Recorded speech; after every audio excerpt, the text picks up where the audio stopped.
Okay. Good morning, everyone. Welcome to Miracle Network's Wednesday morning meditation gathering. I'm so glad you're all here to share this time together. Meditation gathers power and strength when we meditate together. This week we have Andreas Prohl, who will lead us in meditation. Then we'll have 20 minutes of silence. And after that, we'll open it up for sharing, and we'll end at 10:45. So you're all on mute, except for Andreas. Over to you, Andreas. Thank you, Dan. Yeah, it's great spending time together in this message and in the experience that is made available when we align our mind with the mind of God. And I would like to share something with you from chapter 29, The Awakening. And there is a section in the changeless dwelling place that I want to use for our meditation that we're having together today. So in the changeless dwelling place, it says, there is a place in you where this whole world has been forgotten, where no memory of sin and of illusion lingers still. There is a place in you which time has left, and echoes of eternity are heard. There is a resting place, so still, no sound except a hymn to heaven rises up to gladden God the Father and the Son. Where both abide, are they remembered, both. And where they are is heaven and is peace. And the invitation is to really let yourself sink through the layer of your superficial thoughts and images that usually occupy your mind, and to find this still dwelling place within you. And all the help you need is there. The Holy Spirit is there. Jesus is there to guide you in your own mind, to approach this place, and just be open, just be receptive for whatever is shown in whatever way is being communicated to you. And just trust that you're not doing this alone. You're not doing this out of your own strength, but with the strength of the light of God. And so I would like to invite to use the space, to use the next 20 minutes to just explore and to find what God has given you.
Open your eyes slowly and come back into the room.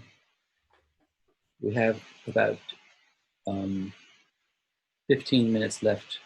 No, 20 minutes left for sharing your comments and your questions. If you'd like to speak, please, you can do it by raising your hand or use the reactions button at the bottom or put your message in the chat room. That way, I can see everybody who wants to speak. If you'd like to ask Andreas a question or comment in confidentiality, please put your message in the chat function at the bottom of the screen and I'll read it out. Thank you. Thank you, Dan.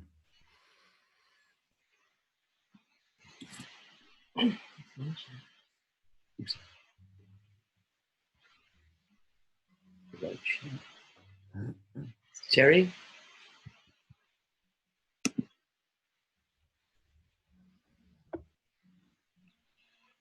Thank you, Dan. Thank you, Andreas, for gently guiding us into the silence. I appreciate that. I wondered if I could be so bold.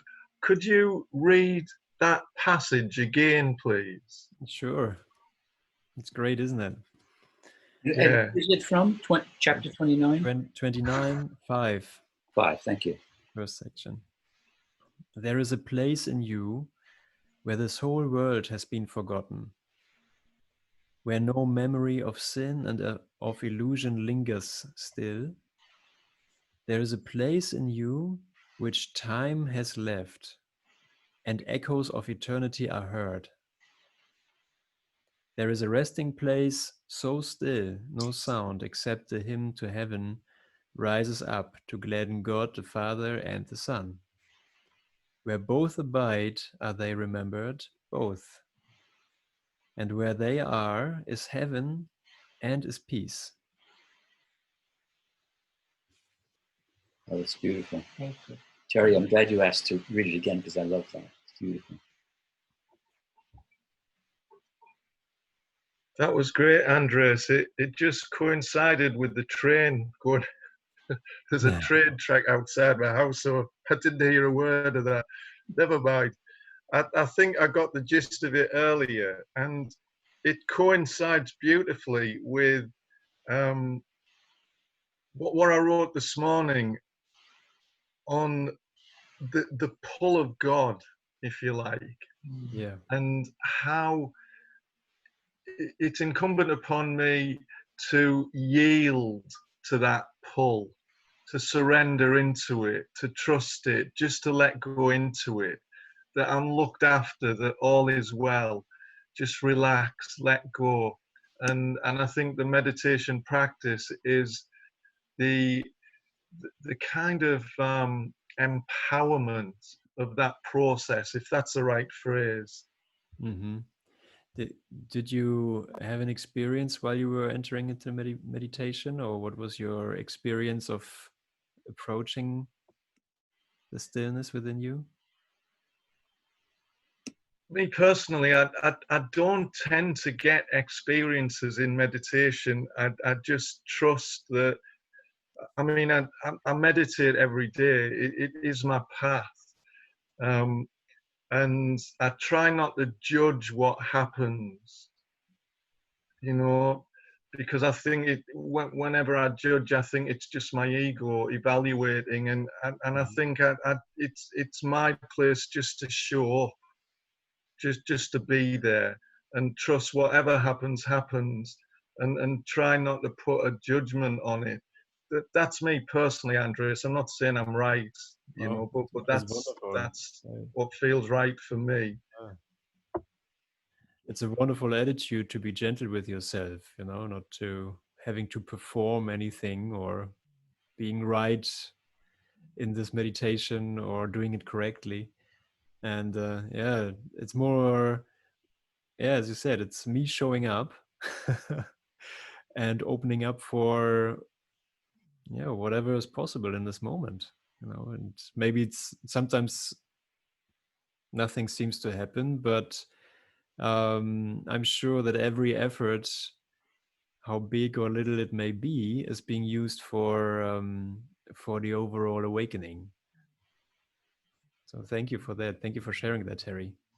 Thank you. I have a comment in the chat room. It says, I have found that it is the letting go of the ego and allowing myself to be perfectly present that is the hardest thing in me in meditation. Uh, is this just a case of practice, practice, practice? Well, the practice is surely part of it.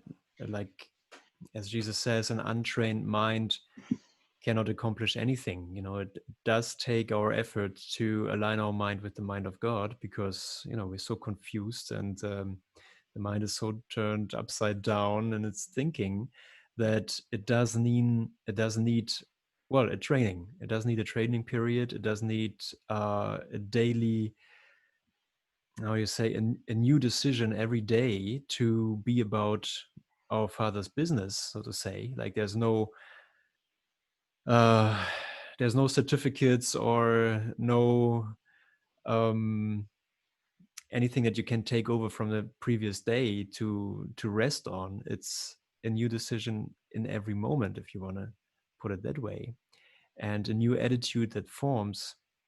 But when it comes to experience and to, well, opening up for this holy instant, uh, there's no real preparation possible other than desiring this moment and being willing that this moment is your new beginning.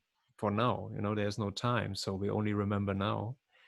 And it's always a surprise. I find it always surprising that it's actually now. It has nothing to do with time. And that's also what shows me the gentleness of God's answer, because there's nothing that he's there's nothing that he's holding against me. There's no judgment. There's no um, mm, unfulfilled thing that he's presenting. He's just saying, this is your innocence. Your innocence can be found here if you desire it now, and if you're willing for now, it's available. I hope that answers the question. Thank you. To some extent, at least. Would like to share something or ask a question?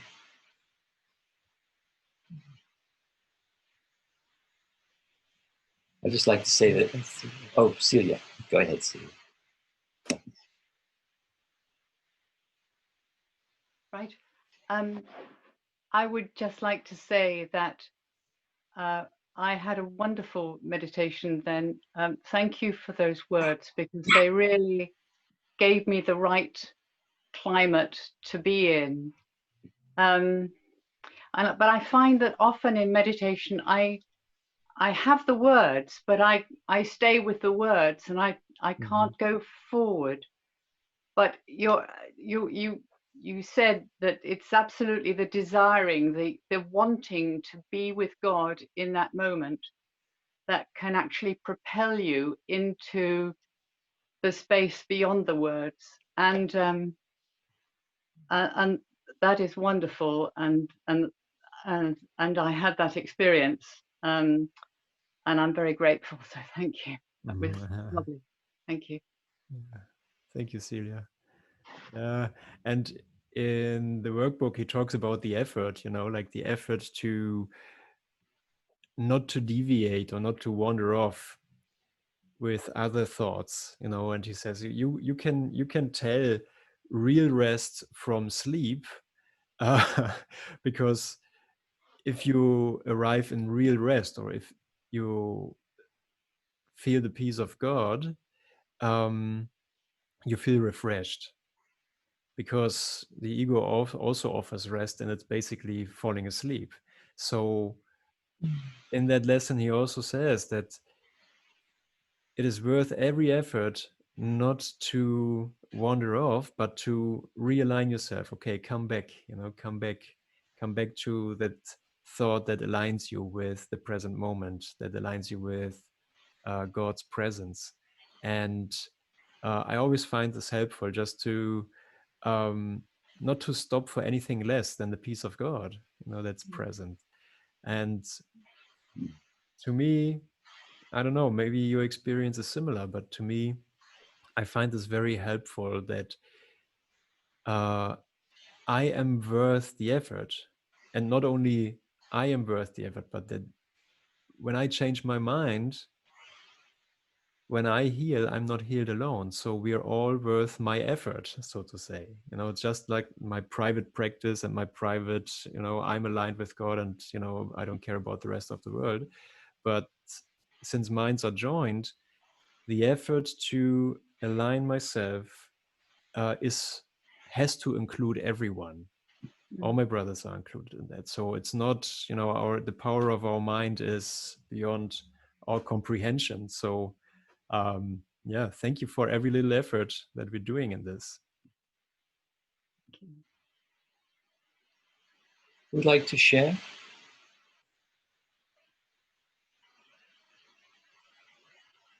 I'll just say, yesterday I had a book delivered, and which I started reading, and it's Stillness Speaks, and it just resonates so beautifully with what you read today and what we're talking about. I love synchronicity. Something. Thank you. That's Eckhart Tolle, right? Yeah. Can I speak? Yes, Masako. Can you speak? Masako. Oh, okay. Thank you, Andreas, for the last comments. I mean, when I'm healed, I'm not healed alone. That's a great thing to always remember, because that will stop me making comparisons. What am I doing? The others are not doing. So comparison is of the ego, isn't it? So I did my training for transcendental meditation years and years ago. And I can incorporate that as well. Of course, I still remember the mantra from those years gone. But I think everything helps, and especially not making comparison, not making judgment. Of course, my wonder just goes off. My mind wanders off all the time. But then no judgment. It's okay. Everything is okay. So being gentle with me, I think also helps. Thank you, Andreas. No, thank you. So I mute myself now. Thank you, Masako. And I don't like to now you're muted. Thank you for laughing. That communicates in silence too. Yeah, you're totally right. And, since the Course works with the idea of the brother, like the other guy that is helping me to awaken, it really accelerates the awakening, because there's no one really holding me back. Everyone is giving me an opportunity to heal my mind, to learn about forgiveness, to remember that we are not separate, but that me and my brother are joined, and therefore I need do nothing.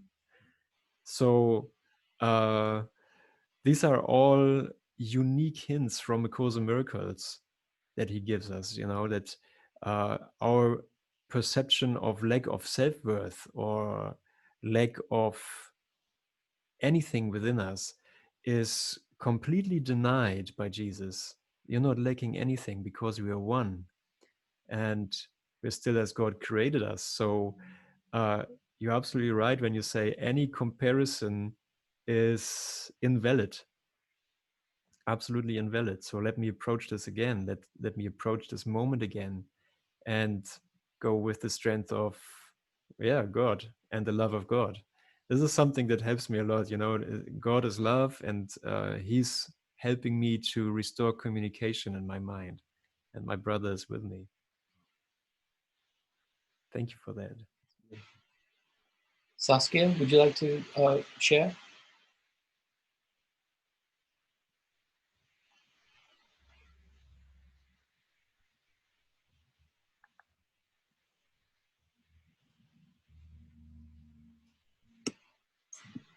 Okay, there's something in the chat.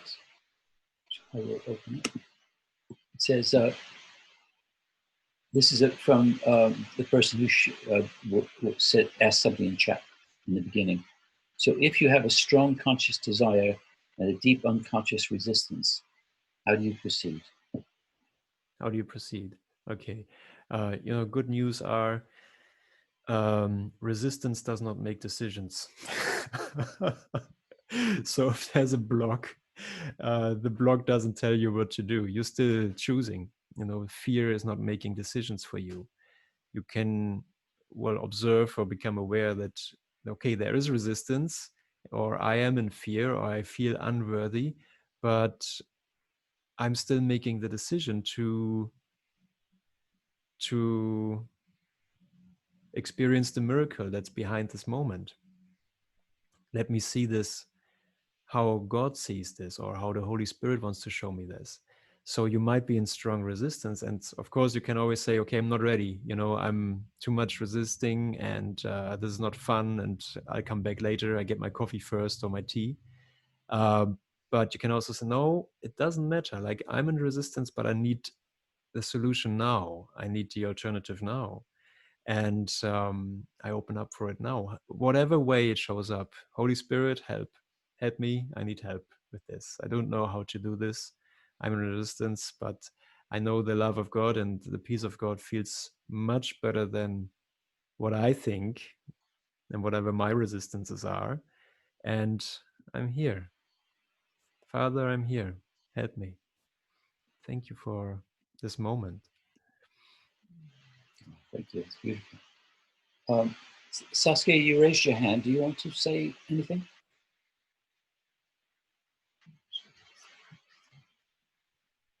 Anybody else who'd like to share?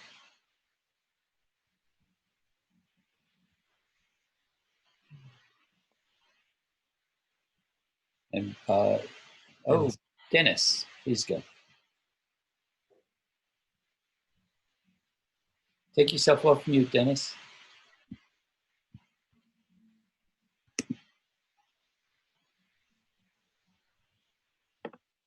Years ago, I used to say my prayers, and it took me half an hour to say the Lord's Prayer with all the thoughts coming in. I got into meditation many moons ago, and for the first time in my life, I was listening. And I had a fight goes on most of the time. The ego used to come in and said, you should be thinking about this. You're wasting your time meditating. You could be doing something else. And after a long, long time, I had a conversation with the being of light, which I cried when I came out of because I wanted to stay there. The silence, and it was beautiful. And I really found out that God is love. I was brought up and that God was here. God was going to come and get you. You're a naughty boy and you're a great sinner and all that. And I found out God is wonderful love. Nothing but love. And I found in meditation, I still meditate now, and sometimes I get nothing, and the ego still comes in and says, you could be doing something else other than this. And I say, out, don't want that no more, read that. And it's still a fight, but sometimes the meditation is good, and today it was brilliant. And thank you. Thank you, Dennis. Thank you for sharing this. It's always great if one remembers, we're all remembering together, and it's always good to hear that God is love, and therefore so am I. And I totally feel you. There's this pressure that we're putting ourselves under, the weight of the world or the weight of our own thoughts. They hinder us from seeing how beautiful this moment is, how exquisite life is. Even here on this side of the veil, there is an experience available that surpasses everything that we learned, and it's a way of being here in this world. So